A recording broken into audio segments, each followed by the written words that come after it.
Yo, guys, the season isn't over. It ain't over. Inter have just flown over to the US for the Club World Cup. But in today's video, I'm going to talk about the squad that's flown over to the US, but mainly talk about Christian Chivu's staff, the backroom staff that will make up Inter's, hopefully, for the whole season, the staff, the people behind the scenes helping Christian Chivu to make this a success. But first, guys, let's celebrate something. Come on, I know it's been a negative few weeks. We've had some, incoming transfer news, but this is the big news, guys. Big news over the last 24 hours. You know what I'm talking about. Tuku Correa and Marco Arnautovic have left our club. That means we have got rid of two massive dead weights. Correa, a dead weight that was worth 14.9 million euros on Inter's balance sheet. Arnautovic 9.9 million, but outside of the financial side. Oh my God, we just needed to get rid of those two. The negativity and the poor performances those two brought on feels like a weight off our shoulders. Time to breathe, get the dustiness out of the way. What flops these two were, man. All-time flops. I mean, Arnautovic at least this season picked things back up again, and then maybe he's got the lost Scudetto on his shoulders with that miss that he had against Lazio, and Correa in general. Injury after injury and just meh performance after meh performance. Just one of the all-time great flops of modern times of Inter. 34 million euros we paid to Lazio. Daylight robbery from Lotito. But they are gone. So do a little dance, have a little drink, celebrate, because we haven't had much to celebrate recently. But anyway, let's get into the video and leave a thumbs up and subscribe to the channel. What I want to talk about, Christian Chivu's backroom staff. Let's get into it. So Christian Chivu from Parma, he is bringing over Angelo Palombo. Now, if you were an Inter banter era sufferer like I was, you will remember this guy. Even though, as you can see on the right-hand side, he only played 3 games whilst he was on loan from Sampdoria. And that was, at the beginning of the banter era. It's actually quite surprising. I thought he played a lot more than that, but he apparently only played 3 games. He was one of those January emergency loans we did. And he was actually quite a good player for Sampdoria, but we've quickly found out it was just nowhere near the level for Inter. Even had 22 appearances for the Italy senior team, which again shows the level of the Italy team over the last 2 decades. But aside of him being a good Sampdoria, good lower table, mid-table player, he has been part of Chivu's backroom staff at Parma as one of his assistants, not his main assistant, one of his assistants, and he has been brought over to Inter. And not much to comment from my side of things. Just hope he has a lot of tactical knowledge and dressing room nous and how to do things and help Chivu in this path, because it will be difficult. Another guy though that is not really experienced in this whole coaching and managing thing. So another novice there, but at least a novice that Chivu knows well, and I guess he knows Inter as well. Next up, another familiar face, not from the banter era, but he had a banter year at Inter. Alexander Kolarov, one of the few flops that Antonio Conte brought over when he throws a hissy fit. For some reason, he really wanted Alexander Kolarov, who was absolutely finished by the time we signed him from Roma. But on the left-hand side, actually, the one highlight of Alexander Kolarov's career at Inter, outside of being a mascot when we won the Scudetto, is he was that picture of him smiling when Zlatan Ibrahimovic got sent off in that famous Milan derby in the Coppa Italia when Eriksson scored that free kick and Lukaku and Zlatan had that beef. Good memories, COVID memories. But so recently he has been under 21 coach for Serbia since he's retired. And not with great effect. I saw his recent record. He lost the last 3 games with the Serbia under 21. But again, a guy who knows Inter, knows Italy, knows Serie A very well, and hopefully can bring that knowledge and experience. And another hard Balkan man in the backroom staff, I guess, never hurts to sort out some behavioral issues and as a player, one of the best left foot that you'll see. Very, very powerful and accurate. Maybe he can teach some of our players to take free kicks and set pieces too. But that is an addition. Again, I can't comment because I have really, there's not much experience to talk about here. So again, maybe Christian Chivu knows him personally and wanted to bring him over. So again, he was well respected in the dressing room, even in the Conte season when he wasn't that good of a player. But players used to talk about that he was a very good uomo spogliatoio, as they say in Italian. So hopefully he can bring that again to Inter. One man that is staying from Inzaghi's time, Inzaghi's backroom staff, is Cecchi here, who you can see quite an experienced guy. Started off in Empoli, Scandicci, and he worked with Inzaghi for many years at Lazio. Then he was brought over to Inter with Inzaghi. He is the guy, collaboratore tecnico, so technical collaborator, but he is the guy known to be the tactical guy for Inzaghi. So Faris, the Inzaghi's second, his assistant, he's gone to Saudi with Inzaghi, but Cecchi has decided to stay. So at least, hopefully, in terms of, when we talk about Chivu, the tactical continuity, the 3-5-2, the patterns of play, the automatisms, hopefully at least having Cecchi still there, he can still add that bit of stability and help Christian Chivu bring in his ideas, new ideas, but also keep the foundation and the stability that we already have. And then Chivu, maybe he wants to toy with different formations. I know in my Chivu, why Inter signed Chivu video, which if you haven't seen, check out. I talked about one of the main reasons he probably was brought in because the club wants to play a 3-5-2. They signed Luis Enrique already. They want to keep the wing back system. But between that, Chivu might want to. It's going to take a while to get used to a new Inter coach now, 4 years.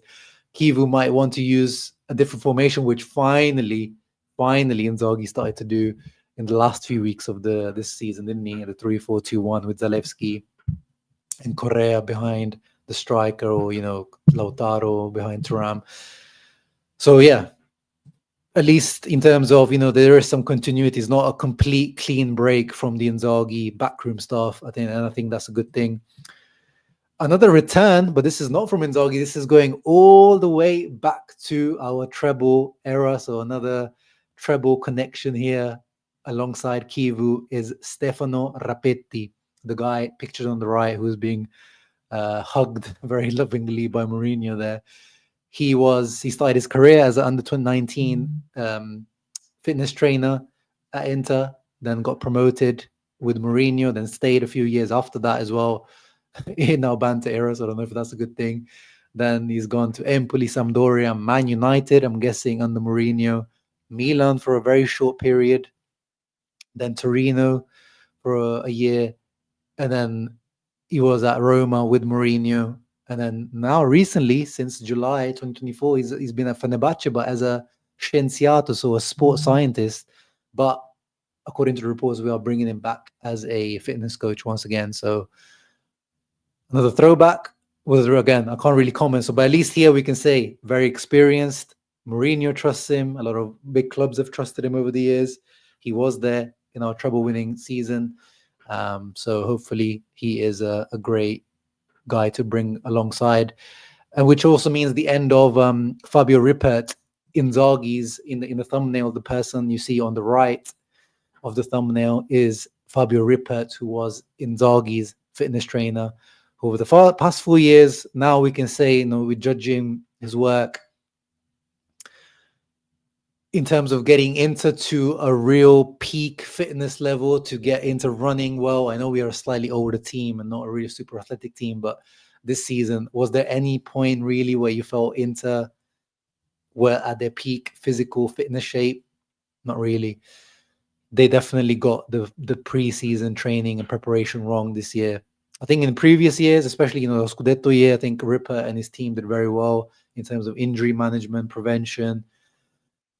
This year, for sure, it wasn't looking good. So I think we needed a change, regardless of Inzaghi staying or not in that department. So hopefully Rapetti can do that.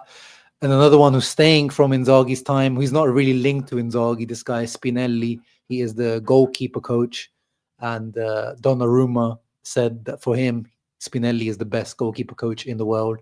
He was at PSG with Donnarumma, but he is staying at Inter. Even though here on Transfermarkt is saying that he's moved to Al Hilal, so there's some conflicting reports on this. But he was also with Conte in the Italy national team and at Chelsea. So yeah, this is definitely, I can say, a man of great experience, and he's already worked with our players, with Zoma, Martinez. So it's great that he's staying. And then alongside him, another treble comeback. They're bringing the band back together. You might as well get, they were saying Valtasama was coming back, but actually he's not. You might as well get Cambiasso, Milito, get Milito as the striker coach, get Cambiasso as the midfielder coach. Because it looks like we're bringing the band back together. But Paolo Orlandoni, you might not remember this guy. This was our third goalkeeper in the Mancini, Mourinho era. One of those guys that he might have got one appearance, maybe. He's one of those banter mascot guys in the dressing room. He's like the Di Gennaro, the Berni, those guys that are just there for the vibes and get their bag and have a nice life as the third goalkeeper. But yeah, he's kind of gone around, starting off his goalkeeping coach career from Inter, then all over the place. But now he was at Sassuolo, and now he will be assisting Spinelli. So you see there a mixture of experience, novices, Inter experience, which I think overall sounds too good. I mean, some of the names, if you put if you mentioned Palombo, Chivu, Kolarov together, it sounds like a bit of a trio, centre-back trio of nightmares. But it's an interesting cocktail. Let's see. I can't judge. I've seen a lot of criticism as well, and I was one of the ones in the group chats kind of saying like, oh, the search for the assistant coach is being a bit of a joke. In the end, now we have signed Kolarov. It was Walter Samuel. It was supposed to be Martuscello. But when have we ever talked about the assistant coach? Really, it's not really a talking point. It's just the optics at the moment. The whole Chivu saga, Fabregas, Inzaghi, that didn't look good optically, and now even when we're trying to hire the second coach, the assistant coaches, the optics aren't looking too good. But now I want to get on to a more interesting topic, which is the Club World Cup squad. So the guys have flown over to LA, and funnily enough, in LA, speaking of treble, another coincidence, Inter will be preparing in the same place where we prepared for the 2010 treble when it started. So it was I believe it was the UCLA training facilities in Beverly Hills, and Inter will reside in the same hotel as they did that time round under Mourinho. So that's an interesting little coincidence. Hopefully brings us luck next season. But yeah, here is the squad, massive squad for the Club World Cup. My question is to you guys, are you interested in the Club World Cup? Are you looking forward to it? Are you going to watch Inter? Because me, when the games are at a decent time for me, because I'm European time, the ones that are 8 o'clock kickoff time, I'll probably watch those. I can't lie, especially if I'm free. But the ones that are starting at 12, 1, 2 a.m. for me, I'm not. I'm just going to watch the highlights. I am interested, but the main reasons I'm interested, I'll show you why. So the main reason I'm interested is to look at Petar Sucic, our new signing. I am really, really interested in him to see how he is, how he plays, where Chivu will play him. Because if you haven't seen on my second channel, I'll link it down in the description. So check it out. My second channel, Instant Football, is just a channel where I post some videos and comps so I don't get copyrighted on here. I posted his performance against Czech Republic, Czechia, the other day, where he played alongside Modric in a 4-2-3-1 deeper role. And he looked comfortable there, man. This guy looks like he played all the roles in midfield, and he's starting to really excite me now. So yeah, Sucic, I would be tuning in just to watch Sucic in this tournament. And then, of course, the younger players, Chivu, one of the reasons Chivu allegedly has been brought in is to try at least integrate a little bit more the younger players. Obviously, the big, exciting talent we have right now is Francesco Pio Esposito. Unfortunately, he's actually injured at the moment. He was supposed to go to the under-21 Euros with Italy, but because of this injury, he wasn't able to. But This means that at least he'll stay and train with us. He won't be able to partake in the first 2-3 matches. If Inter keep going on, then we might see him, but I'm looking forward to seeing him. And then, yeah, other younger players like Koki. We saw little glimpses of Berenbrook, who looked very interesting last year. Yeah, those are kind of course, Luis Enriquez, the other new signing. De Pieri, Valentin Carboni, how does he come back from his injury? So, yeah, but outside of that, I feel like the players are going to be tired, drained mentally, physically after that 5-0. Do they really care? I'm not just talking about Inter. I'm talking about all the teams. Long seasons, the most amount of football that these players have ever played because of the new Champions League format. The heat in America, obviously, as well. Yeah, I think it's, you can see they're struggling to sell tickets at the moment, as per the reports. Apparently, the opening game is not even sold out. They're trying to almost give the tickets away for $20-$30. So maybe over time it will become a more prestigious tournament, but at the moment, first edition, I'm personally not too bothered about it. Inter are going to get around 20 million euros just for participating already. So even if they don't win any or progress, it's already, good money. And I don't think, if we keep progressing, I don't think that means Oak Tree are going to spend more money, to be honest. I mean, I'm happy to be proven wrong, but I don't think that will really add too much to our transfer kitty. So, of course, I want the Inter to do well. But to be honest, I want the main players like Lautaro, Thuram, like the guys that have had really Barella, guys that have had long seasons, extenuating, exhausting seasons, to kind of get a rest, to be honest, because I don't want this to ruin our pre-season for next year. That's very important. We want these guys to be ready to go for next year, next season. Yeah, that's my thoughts on the Club World Cup. You guys let me know in the comments down below your thoughts on everything. Chivu's backroom stuff, the squad for the Club World Cup. Let me know your thoughts down below. See you on the next one. Ciao ragazzi, always, Forza Inter.